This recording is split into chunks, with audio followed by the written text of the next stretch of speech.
한글이 세계를 지배한다고요? 말도 안 되는 소리. 영국의 명문 케임브리지 대학교 강의실 한 학생의 항의에 모두의 시선이 한 곳으로 향하고 있는데요.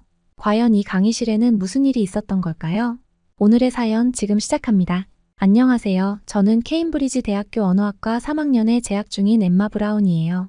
제가 한글과 사랑에 빠진 건 순전히 우연이었답니다. 아니, 이제 와서 생각해보면 운명이라고 해야 할 것 같네요.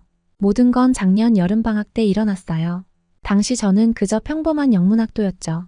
셰익스피어를 읽으며 영국식 홍차를 즐기는 게 제 일상이었거든요. 그런데 어느 날 도서관에서 우연히 집어든 책 한 권이 제 인생을 뒤흔들어 놓았어요. 세종대왕 문자로 세상을 바꾼 왕이라는 책이었죠. 세상에, 이게 정말이야? 책을 읽으며 저도 모르게 감탄사가 터져 나왔어요. 한 사람의 노력으로 새로운 문자가 탄생했다니 믿기지 않았거든요. 그날 이후 저는 한글에 완전히 빠져버렸답니다. K-팝을 들으며 한글을 익히고 한국 드라마를 보며 문화를 배웠죠. 심지어 김치 만들기에 도전했다가 기숙사 냉장고를 점령해버린 일도 있었어요. 하지만 제가 한국어를 배우면 배울수록 주변의 반응은 점점 이상해졌어요. 엠마, 넌 왜 하필 한국어야? 중국어나 아랍어가 훨씬 실용적이지 않아? 친구들이 물었죠. 그래도 저는 알고 있었어요. 한글에는 뭔가 특별한 것이 있다는 걸요. 그리고 그 특별함을 증명할 기회가 곧 찾아왔답니다. 그날은 평범한 월요일 아침이었어요. 여느 때와 같이 언어학 수업을 들으러 가는데 왠지 모르게 가슴이 두근거리더라고요. 마치 뭔가 큰일이 일어날 것 같은 예감이 들었다고 할까요? 강의실에 들어서자마자 존슨 교수님의 표정이 심상치 않아 보였어요. 평소엔 온화한 미소를 지으시던 분이 그날따라 비장한 표정을 짓고 계셨거든요. 그리고 왕리의 모습도 눈에 띄었죠. 그는 늘 앞자리에 앉아 있었는데 오늘따라 유독 자신만만해 보였어요. 여러분, 오늘은 아주 중요한 주제를 다루겠습니다. 교수님의 목소리가 강의실에 울려 퍼졌어요. 그 순간 모든 학생들의 시선이 일제히 앞으로 쏠렸죠. 2050년이 되면 지구상의 언어 90%가 사라질 겁니다. 순간 강의실이 얼어붙는 것 같았어요. 하지만 더 놀라운 사실은 한국어가 세계 5대 언어로 부상할 거라는 겁니다. 그 말을 듣는 순간 제 심장이 터질 것 같았어요. 주변에서는 놀란 목소리들이 들려왔지만 저는 마치 축제라도 벌어진 것처럼 기뻤답니다. 그런데 그때였어요. 잠깐만요, 교수님. 왕리의 목소리였어요. 그는 벌떡 일어나 손을 들었죠. 평소에도 자주 그랬지만 이번엔 특히 그의 목소리에 날이 서 있었어요. 그게 말이 됩니까? 중국어야말로 미래의 언어 아닌가요? 5천년의 역사와 14억 인구를 가진 중국어가 어떻게 한국어보다 뒤처질 수 있죠? 왕리의 얼굴엔 분노가 가득 차 보였어요. 그는 평소에도 중국의 위대함을 자주 언급하곤 했는데 이번엔 정말 흥분한 것 같았죠.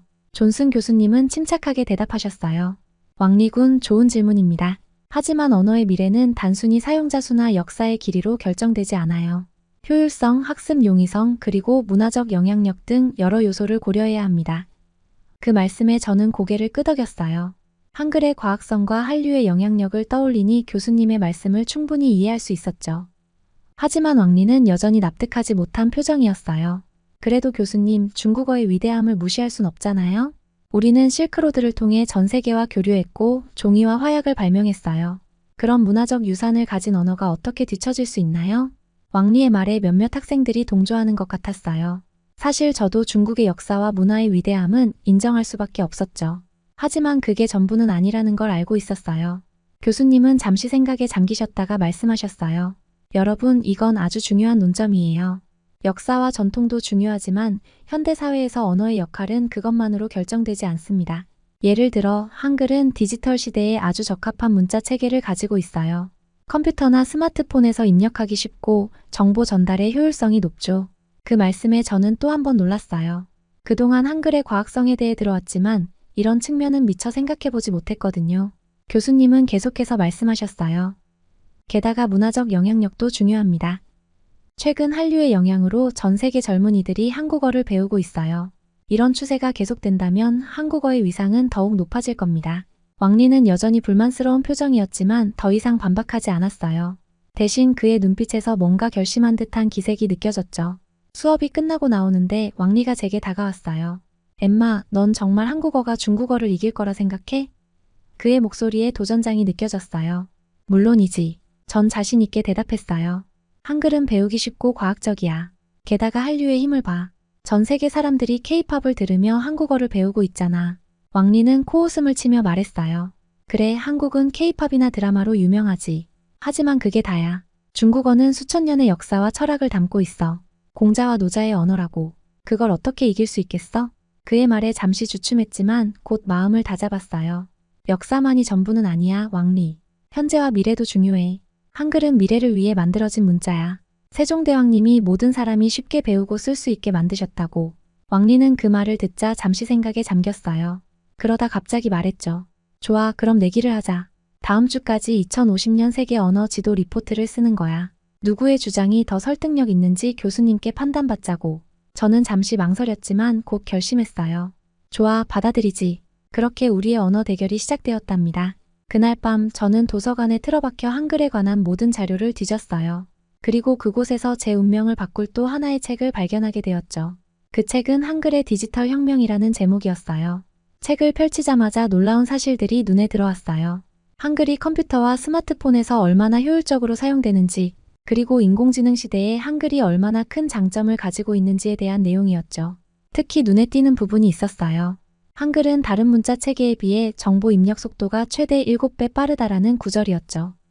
이건 정말 대단한 장점이라고 생각했어요. 빠르게 변화하는 현대사회에서 정보를 빠르게 입력하고 처리하는 능력은 정말 중요하니까요. 그리고 또 하나 한글의 과학성에 대한 내용도 있었어요. 한글의 자음과 모음이 어떻게 인간의 발음 기관을 본떠 만들어졌는지, 그리고 그것이 얼마나 논리적이고 체계적인지에 대한 설명이 있었죠. 이런 과학성 때문에 한글은 외국인들도 비교적 쉽게 배울 수 있다는 거예요. 이 모든 정보를 접하면서 저는 점점 더 한글의 매력에 빠져들었어요. 그리고 동시에 왕리와의 대결에서 이길 수 있다는 자신감도 생겼죠. 다음날 캠퍼스에서 왕리를 마주쳤어요. 그는 여전히 자신만만한 표정이었죠. 엠마, 어때? 포기할 준비는 됐어? 저는 미소를 지으며 대답했어요. 전혀. 오히려 더 흥미진진해졌어. 넌 어떤 주장을 할 건데? 왕리는 잠시 망설이더니 말했어요. 난 중국어의 역사적 중요성과 현재의 경제적 가치에 대해 쓸 거야. 중국이 세계 최대의 시장이 되어가는 상황에서 중국어의 중요성은 더욱 커질 수밖에 없어. 그의 말에 일리가 있다고 생각했어요. 하지만 저에겐 더 강력한 무기가 있었죠. 그래, 그건 중요한 포인트야. 하지만 난 미래에 초점을 맞출 거야. 디지털 시대, 그리고 그 이후의 시대에 한글이 얼마나 적합한지에 대해 쓸 거거든. 왕리의 표정이 살짝 흔들렸어요. 아마도 그는 이런 접근 방식을 예상하지 못했던 것 같아요. 그렇게 우리의 대결은 계속되었고 일주일 동안 우리는 각자의 주장을 뒷받침할 증거들을 모았어요. 저는 한류의 영향력, 한글의 과학성, 디지털 시대의 적합성 등을 중심으로 리포트를 작성했죠. 드디어 리포트 제출 날이 왔어요. 존슨 교수님은 우리의 리포트를 꼼꼼히 읽어보셨고 일주일 후에 결과를 발표하겠다고 하셨죠. 그 일주일이 정말 길게 느껴졌어요. 하지만 마침내 결과 발표 날이 왔고 교수님은 우리를 따로 불러 의견을 들려주셨어요. 두 분 다 아주 훌륭한 리포트를 써주셨어요. 왕리군의 중국어의 역사적, 경제적 중요성에 대한 분석은 매우 설득력 있었습니다. 그리고 엠마 양의 미래 지향적 접근과 한글의 과학성, 그리고 디지털 시대의 적합성에 대한 논리도 정말 인상적이었어요. 그리고 교수님은 미소를 지으며 말씀하셨어요. 이 주제에 대해 더 깊이 있는 토론이 필요할 것 같습니다. 다음 수업 시간에 여러분의 의견을 함께 나눠보는 것이 어떨까요? 중국어와 한국어의 미래에 대해 전체 학생들과 함께 토론해보면 좋을 것 같아요. 그 말씀을 듣는 순간 저는 흥분과 긴장이 동시에 밀려왔어요. 전체 학생들 앞에서 제 의견을 발표한다니 떨리기도 했지만 한편으로는 기대되기도 했죠. 왕리는 여전히 자신만만한 표정이었어요. 그는 코웃음을 치며 제게 말했죠. 엠마, 다음 토론에서는 내가 확실히 이길 거야. 중국어의 위대함을 모두에게 보여주겠어. 넌 그저 앉아서 배우기나 해. 그의 말에 저는 속으로 불끈 화가 났지만 겉으로는 침착함을 유지했어요. 오히려 이런 그의 태도가 제게는 더 큰 동기부여가 되었죠. 한글의 우수성을 증명해 보이겠다는 결심이 생겼죠. 토론 준비를 위해 도서관으로 향하는 발걸음이 가벼웠어요. 한글의 미래를 증명할 수 있는 기회가 온 거니까요. 하지만 제가 도서관 서가 사이에서 발견한 놀라운 책 한 권이 이 토론을 준비하는 제 방식을 완전히 바꿔놓게 될 줄은 꿈에도 몰랐답니다. 문자의 탄생 세계 문자 체계의 역사. 이 책을 펼치는 순간 저는 완전히 빠져들고 말았어요. 특히 세종대왕과 한글 창제에 대한 부분에서 눈을 뗄 수가 없었죠. 세종대왕은 단순히 새로운 문자를 만든 것이 아니라 인간의 발음 기관을 과학적으로 분석하여 그에 맞는 문자 체계를 고안해냈다. 이 구절을 읽는 순간 소름이 돋았어요. 15세기에 이런 과학적인 접근을 했다니 정말 놀라웠죠. 그리고 바로 다음 장에서 알파벳의 역사를 다루고 있었어요. 페니키아 문자에서 시작해 그리스, 로마를 거쳐 현대의 알파벳으로 발전해온 과정이 상세히 설명되어 있었죠. 그런데 여기서 흥미로운 점을 발견했어요. 알파벳은 주로 상업적 필요에 의해 발전했다는 거예요. 반면 한글은 백성들의 문맹 퇴치를 위해 만들어졌다는 점이 크게 대비되었죠. 와, 이거야말로 한글의 진정한 가치잖아. 저도 모르게 소리를 질렀다가 사서 선생님께 혼났어요. 하지만 너무 신나서 어쩔 수 없었어요. 다음날 아침 강의실로 향하는 길에 왕리를 마주쳤어요. 그는 여전히 자신만만한 표정이었죠. 엠마, 준비는 잘 돼가? 난 벌써 다 끝냈어. 중국 문자의 5000년 역사를 보면 내 주장은 아무것도 아닐 거야. 그의 말에 저는 미소를 지으며 대답했어요. 역사만큼이나 중요한 건 그 문자의 본질적 가치야, 왕리. 오늘 내 발표를 기대해도 좋아. 강의실에 들어서자 긴장감이 감돌았어요. 존슨 교수님께서 토론의 시작을 알리셨죠. 자, 오늘은 세계 언어의 미래에 대해 토론해 보겠습니다. 먼저 왕리 군부터 발표를 시작해 주세요. 왕리는 자신만만하게 앞으로 나섰어요. 그의 발표는 중국어의 오랜 역사와 현재의 경제적 영향력에 초점을 맞추고 있었죠. 중국어는 5000년의 역사를 가진 세계 최고의 언어입니다. 공자, 노자와 같은 위대한 철학자들의 사상을 담고 있죠. 또한 현재 14억의 사용자를 가진 세계 최대의 언어 시장이기도 합니다. 미래의 글로벌 비즈니스에서 중국어의 중요성은 더욱 커질 것입니다. 왕리의 발표가 끝나자 교실에는 박수 소리가 울려 퍼졌어요. 저도 인정할 수밖에 없었죠. 그의 주장은 설득력이 있었어요. 하지만 제 차례가 되자 저는 깊게 숨을 들이쉬고 천천히 앞으로 나섰어요. 여러분, 언어의 가치는 단순히 그 역사의 길이나 사용자의 수로만 결정되지 않습니다. 오히려 그 언어가 얼마나 과학적이고 배우기 쉬우며 현대 사회에 적합한지가 더 중요하죠. 그리고 저는 세종대왕과 한글 창제의 이야기를 들려주었어요. 어떻게 한 명의 왕이 백성들을 위해 새로운 문자 체계를 만들었는지, 그리고 그 문자가 얼마나 과학적이고 체계적인지를 설명했죠. 한글은 단순히 소리를 표기하는 수단이 아닙니다. 인간의 발음 기관을 정확히 분석하여 만들어진 과학적 문자 체계죠. 이런 특성 때문에 한글은 어떤 언어의 발음도 정확하게 표현할 수 있습니다. 그리고 마지막으로 제가 발견한 가장 흥미로운 점을 언급했어요. 더욱 놀라운 것은 한글의 디지털 시대 적합성입니다. 한글은 다른 문자 체계에 비해 컴퓨터나 스마트폰에서의 입력 속도가 최대 7배나 빠르다고 합니다. 빠르게 변화하는 현대 사회에서 이는 엄청난 장점이 될 수 있습니다.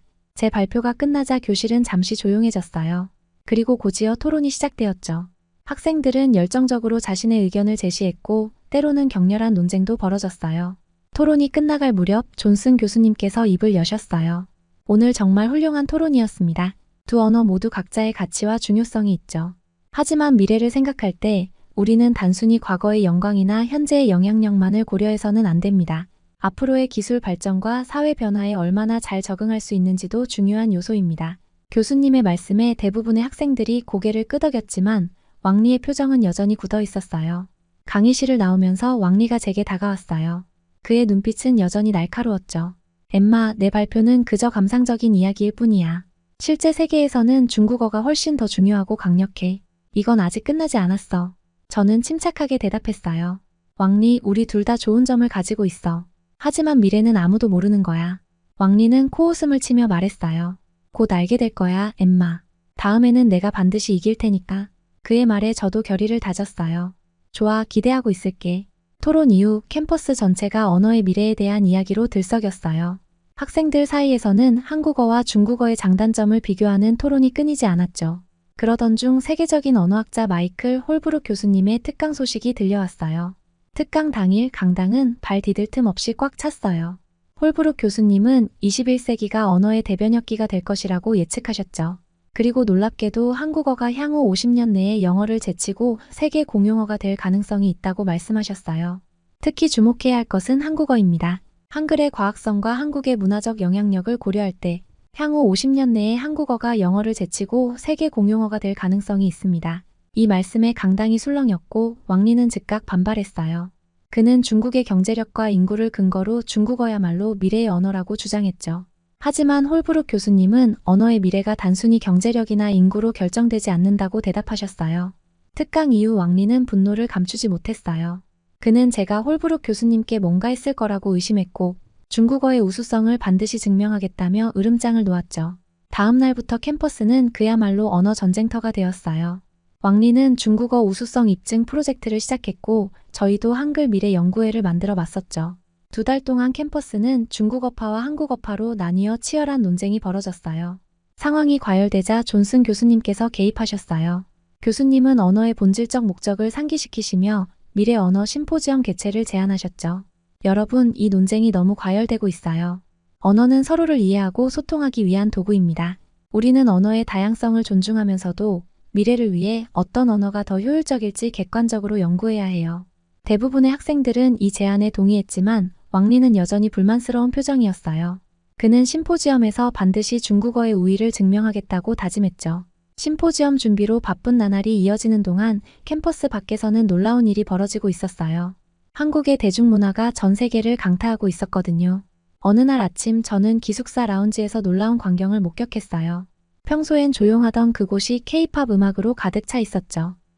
여러 나라에서 온 학생들이 한국 아이돌의 춤을 따라 추고 있었어요.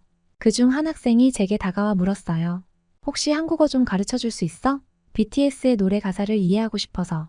이런 광경은 비단 우리 학교뿐만이 아니었어요. 전 세계적으로 한국어 학습 열풍이 불고 있다는 뉴스가 연일 보도되고 있었죠. CNN에서는 미국의 고등교육기관에서 한국어 수강생이 급증하고 있다고 보도했어요. 2002년 5,211명이던 수강생이 2016년에는 14,000명으로 늘어났다는 거예요. 특히 놀라웠던 건 글로벌 언어학습 앱 듀오링고의 통계였어요. 하지만 이게 끝이 아니었죠. 한국어가 앱에서 7번째로 많이 학습된 언어로 나타났대요. 심지어 한국어 과목을 새로 개설하자마자 20만 명이나 되는 수강생이 몰렸다고 해요. 이런 소식을 접할 때마다 가슴이 뛰었어요. 제가 주장해온 한글의 미래가 현실이 되어가고 있다는 느낌이 들었거든요. 하지만 왕리의 반응은 달랐어요. 그는 이런 현상을 일시적인 유행일 뿐이라며 일축했죠. K-팝이나 드라마는 그저 표면적인 인기일 뿐이야. 진정한 언어의 가치는 그 깊이에 있는 거라고. 그의 말에 저는 반박했어요. 문화야말로 언어를 배우는 가장 강력한 동기가 될 수 있어. 사람들이 즐기면서 자연스럽게 언어를 익히는 거야. 우리의 논쟁은 점점 더 치열해졌어요. 하지만 이번에는 제가 더 자신감 있었죠. 현실이 제 주장을 뒷받침하고 있었으니까요. 그러던 어느 날 존슨 교수님께서 흥미로운 제안을 하셨어요. 여러분, 이론적인 논쟁도 좋지만 실제로 한국어와 중국어가 어떻게 사용되고 있는지 살펴보는 것도 중요합니다. 이번 주말에 현지 조사를 해보는 건 어떨까요? 차이나타운과 코리아타운을 방문해서 각 언어의 사용 실태를 관찰해보는 거예요. 이 제안에 모두가 흥미를 보였어요. 왕리조차도 이 아이디어에 동의했죠.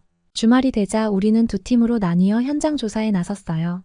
저는 코리아타운 팀에 합류했고 왕리는 당연히 차이나타운 팀을 이끌었죠. 코리아타운에 도착하자마자 저는 놀라지 않을 수 없었어요. 거리 곳곳에서 한글 간판이 눈에 띄었고 다양한 국적의 사람들이 한국 음식을 즐기고 있었어요. 특히 한 카페에서는 외국인들이 한국어로 대화를 나누는 모습도 볼 수 있었죠. 와, 여기서 한국어를 배우고 있어요? 제가 물었더니 그들은 웃으면서 대답했어요. 네, K-드라마를 자막 없이 보고 싶어서요. 이런 광경을 보며 저는 한글의 미래에 대해 더욱 확신을 갖게 되었어요. 하지만 동시에 궁금해졌죠. 과연 차이나타운에서는 어떤 모습이 펼쳐지고 있을까? 그날 밤 양쪽 팀이 모여 조사 결과를 공유했어요. 차이나타운 팀의 보고를 들으며 저는 중국어의 영향력도 무시할 수 없다는 걸 인정할 수밖에 없었죠. 하지만 동시에 한류의 힘이 얼마나 강력한지도 다시 한번 확인할 수 있었어요. 이번 현장 조사로 우리 모두가 언어의 실제 사용에 대해 새로운 시각을 갖게 되었어요. 하지만 왕리는 여전히 자신의 입장을 고수했죠. 왕리의 굳은 표정을 보며 저는 한숨을 내쉬었어요. 그의 고집스러운 태도는 변하지 않았고 우리의 의견 차이는 여전히 컸죠. 현장 조사를 마치고 돌아오는 길에 저는 복잡한 감정에 휩싸였어요. 한류의 힘을 직접 목격하며 한글의 미래에 대해 더욱 큰 희망을 품게 되었지만 동시에 왕리와의 대립이 깊어지는 것 같아 마음이 무거웠거든요. 캠퍼스로 돌아오는 버스 안에서 저는 창밖을 바라보며 생각에 잠겼어요. 코리아타운에서 본 활기찬 모습들, 한국어를 배우려는 외국인들의 열정, 그리고 K-팝과 한국 드라마의 인기. 이 모든 것이 한글의 밝은 미래를 보여주는 것 같았어요. 하지만 동시에 차이나타운의 모습도 떠올랐죠. 오랜 역사와 전통이 느껴지는 거리, 중국어로 활발하게 대화를 나누는 사람들. 중국어의 영향력 역시 무시할 수 없다는 걸 인정할 수밖에 없었어요. 버스가 캠퍼스에 도착했을 때 저는 결심했어요. 앞으로의 심포지엄 준비에 더욱 열심히 임해야겠다고요. 한글의 우수성을 객관적으로 입증할 수 있는 더 많은 자료를 수집하고 더 설득력 있는 주장을 준비해야겠다고 생각했죠. 그날 밤 도서관에서 늦게까지 공부하며 저는 다짐했어요. 언어의 가치는 단순히 사용자 수나 역사의 길이로만 결정되는 게 아니라는 걸, 그리고 한글이 가진 과학성과 효율성이 미래 사회에 얼마나 중요한지를 반드시 증명해 보이겠다고요. 심포지엄이 다가올수록 캠퍼스는 더욱 열기를 띠었어요. 저는 한글의 우수성을 입증할 더 강력한 증거를 찾기 위해 도서관에서 밤을 새우곤 했죠. 그러던 어느 날 흥미로운 연구 결과를 발견했어요. 각국의 한국어 학습 동기라는 제목의 논문이었어요. 이 논문은 전 세계 여러 나라에서 사람들이 왜 한국어를 배우는지 조사한 내용을 담고 있었죠. 태국에서는 한국 드라마를 자막 없이 이해하고 싶어서 한국어를 배우는 사람들이 늘고 있다고 했어요. 베트남의 경우는 한국 기업에 취직하고 싶어서 한국어를 열심히 공부한다고 하더라고요. 특히 눈길을 끈 건 인도의 사례였어요. 14억 인구를 가진 인도가 제2외국어로 중국어가 아닌 한국어를 채택했다는 거예요. 이건 정말 놀라운 일이었죠. 유럽의 경우도 흥미로웠어요. 처음에는 한글이 낯설어 당혹스러워하지만 오히려 그 독특함 때문에 더 흥미를 느낀다고 해요. 알파벳과는 전혀 다른 문법이나 문화가 새로운 도전이 된다는 거죠. 이 자료를 들고 영구의 친구들에게 달려갔어요. 다들 제 말을 듣고 흥분했죠. 이거야. 이게 바로 우리가 찾던 거야. 친구 제시카가 소리쳤어요. 우리는 곧바로 이 내용을 바탕으로 프레젠테이션을 만들기 시작했어요.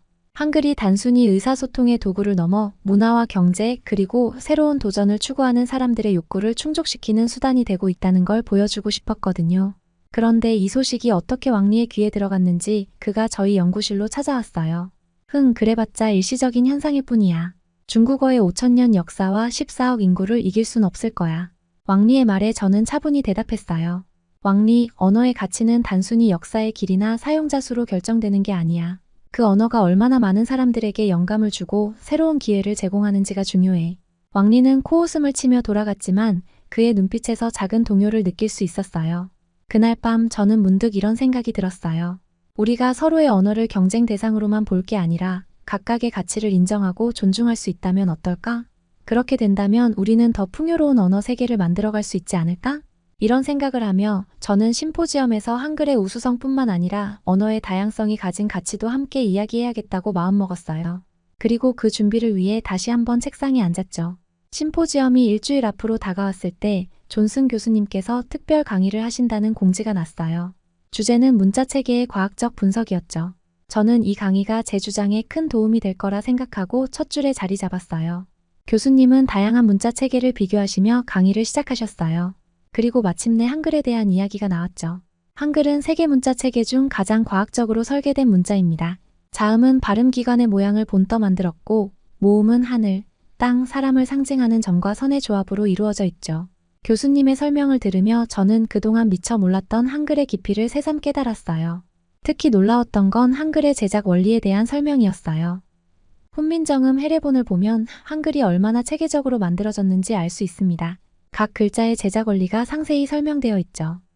이는 다른 문자 체계에서는 찾아보기 힘든 특징입니다. 강의가 끝나고 나오면서 저는 흥분을 감출 수 없었어요.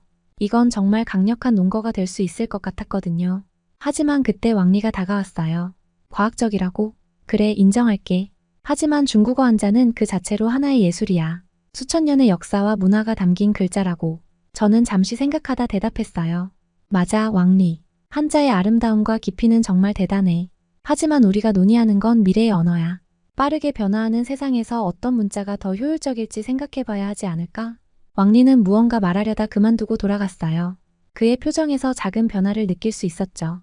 그날 밤 저는 한글의 과학성에 대해 더 깊이 연구하기 시작했어요. 특히 디지털 시대에서 한글의 장점에 주목했죠. 컴퓨터나 스마트폰에서 한글을 입력하는 속도가 다른 문자 체계보다 훨씬 빠르다는 연구 결과를 발견했을 때는 정말 기뻤어요. 또한 인공지능과 자연어 처리 분야에서도 한글이 가진 장점을 찾아냈어요. 한글의 체계적인 구조가 기계 학습에 매우 적합하다는 내용이었죠. 이 모든 자료를 정리하면서 저는 확신했어요. 한글은 단순히 대한민국의 문자가 아니라 전 세계가 주목해야 할 미래 지향적 문자 체계라는 걸요. 하지만 동시에 마음 한켠에서는 작은 걱정이 들었어요. 과연 이런 주장이 다른 언어를 무시하는 것은 아닐까? 어떻게 하면 한글의 우수성을 알리면서도 다른 언어의 가치도 인정할 수 있을까? 이런 고민을 안고 저는 심포지엄 발표 준비에 더욱 박차를 가했어요. 한글의 과학성과 미래 가치를 객관적으로 전달하면서도 언어의 다양성이 가진 중요성도 함께 이야기하고 싶었거든요. 심포지엄 전날 밤 저는 캠퍼스 카페에서 마지막 발표 준비를 하고 있었어요. 그때 옆 테이블에서 들려오는 대화가 제 귀를 사로잡았죠.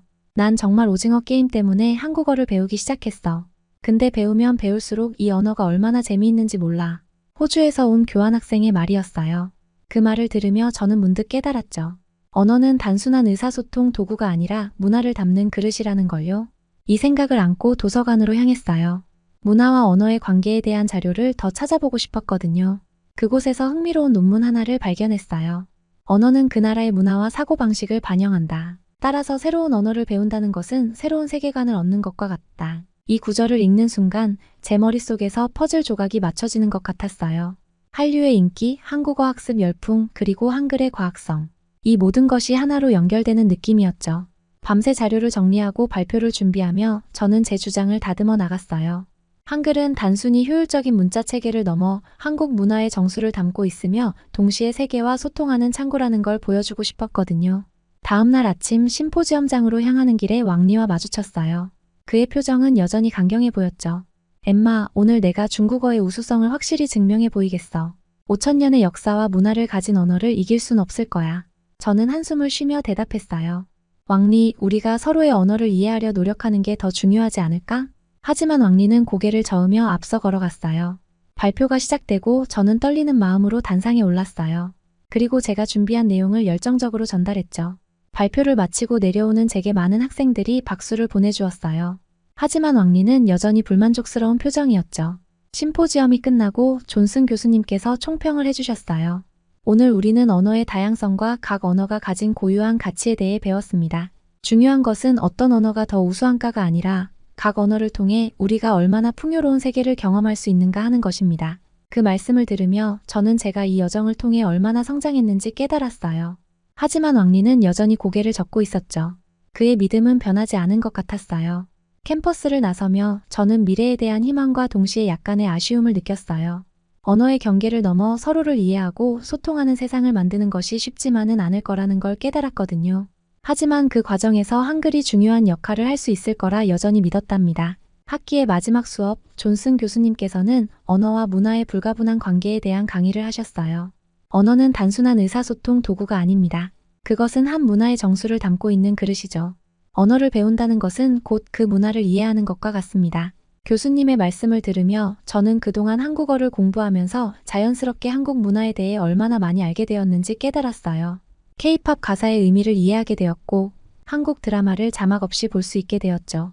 심지어 김치 맛의 미묘한 차이도 구별할 수 있게 되었답니다. 강의가 끝난 후 저는 제 메일함을 확인했어요. 그리고 그곳에서 놀라운 소식을 발견했죠. 제가 지원했던 서울의 한 대기업에서 인턴십 합격 통지를 보내온 거예요. 세상에, 이게 정말인가요? 너무 기뻐서 소리를 질렀다가 주변 학생들의 이상한 시선을 받았지만 전혀 개의치 않았어요. 이제 제 꿈이 현실이 되어가고 있다는 사실이 너무나 설레었거든요.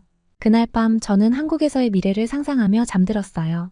서울의 번화가를 걸으며 한국어로 대화하는 제 모습, 회사에서 한국 동료들과 함께 일하는 모습, 그 모든 것이 이제 곧 현실이 될 거라고 생각하니 가슴이 벅차올랐답니다. 서울 인천공항에 발을 디딘 순간 저는 깊은 숨을 들이마셨어요. 드디어 여기 왔구나.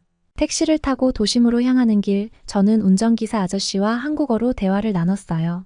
서툴지만 제 말을 알아들으시는 아저씨의 미소에 저도 모르게 뿌듯해졌죠. 인턴 생활은 제 예상보다 훨씬 더 만족스러웠어요.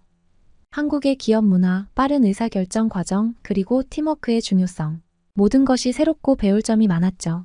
처음에는 어려움도 있었지만 점점 적응해 나가면서 제 역할을 찾아갔어요. 6개월의 인턴 기간이 끝날 무렵 저는 정직원 제안을 받았어요. 하지만 저는 영국으로 돌아가기로 결심했죠. 한국에서의 경험을 더 많은 사람들과 나누고 싶었거든요. 영국으로 돌아온 후 저는 대학과 기업에서 한국어와 한국 문화에 대한 강연을 시작했어요. 제 경험담과 함께 한글의 과학성, 한국 문화의 매력, 그리고 미래 국제사회에서 한국어의 중요성에 대해 열정적으로 이야기했죠. 한글은 단순한 문자가 아닙니다. 그것은 과거와 현재, 그리고 미래를 잇는 다리입니다. 한글을 통해 우리는 새로운 세계를 만날 수 있고 더 넓은 시야로 세상을 바라볼 수 있습니다. 제 강연을 들은 많은 사람들이 한국어와 한국 문화에 관심을 갖기 시작했어요. 그들의 눈빛에서 저는 예전의 제 모습을 보았죠. 그리고 다시 한번 다짐했어요. 앞으로도 계속해서 한글의 아름다움과 가치를 세계에 알리는 일을 해나가겠다고요. 한글은 제게 단순한 문자가 아닌 새로운 세상으로 향하는 열쇠였어요. 이제 와 생각해보면 한글 덕분에 제 삶이 완전히 바뀌었네요. 처음엔 그저 예쁜 글자라고만 생각했는데 지금은 제 인생의 중요한 부분이 됐어요. 한국어를 배우면서 새로운 친구들도 사귀고 전에는 몰랐던 문화도 알게 됐죠. 앞으로 어떤 일들이 기다리고 있을지 정말 궁금해요. 한 가지 확실한 건 한글과 함께라면 어떤 새로운 경험도 즐겁게 받아들일 수 있을 것 같다는 거예요. 오늘 사연은 여기까지입니다. 영국 케임브리지에서 한글의 매력에 빠진 엠마의 이야기 어떠셨나요? 우리의 한글이 세계 곳곳에서 이렇게 사랑받고 있다니 가슴이 뿌듯해지네요. 이런 문화 교류를 통해 한국의 위상이 더욱 높아지길 바라봅니다. 오늘 사연을 재미있게 들으셨다면 구독과 좋아요 눌러주시고 주변의 많은 분들에게 공유해주세요. 사연자분에게 따뜻한 댓글 남겨주세요. 저희 채널은 여러분의 마음을 모아 사연자분에게 전달해드리고 있습니다. 여러분의 작은 관심과 응원이 더 좋은 콘텐츠를 만드는 원동력이 된답니다.